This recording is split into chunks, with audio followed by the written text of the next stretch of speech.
معاكم الشيف حنان العالم. حندير لكم اليوم طريقتي في المكرونة المبوخة، وبطل وصفتنا اليوم هي مكرونة الحاجة. نحط أول حاجة الزيت، وهنحط بهارات الحرارة الصحيحة، ومعها البصل والطماطم واللحم. نحب ديما نقليه شوية مع الطماطم الحكة، وبعدين بعد ما يتقلى نضيف له المية الساخنة ونحط الفلفل الأحمر والبزار. هنخلو اللحم نص ساعة يطيب، وبعدين نضيفوا له الملح.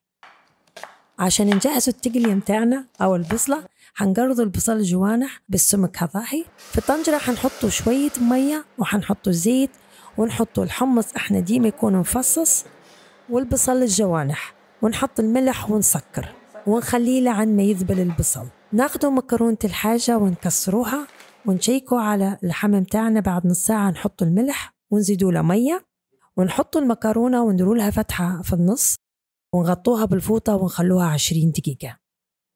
بعد مر الوقت ناخدوا المكرونة ونحطوها تحت الشيشمة المية العادية، ونغسلها كويس وننفضها، وبعدها نحركها شوية بالشوكة هيك، ونردها على الكسكاس ونخليها تبوخ 20 دقيقة.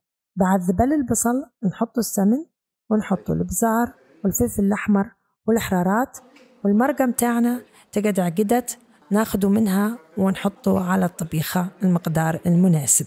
وممكن تحطوا عود قرفة للتقلية متاعكم. بعد التقلية تكون سبكت وطلعت دهانها، نضيفوا آخر حاجة الزبيب المنقع في الزهر، ونزيدوا القرفة ونزيدوا شوية زهر، وهيك تقعد التقلية متاعنا جاهزة.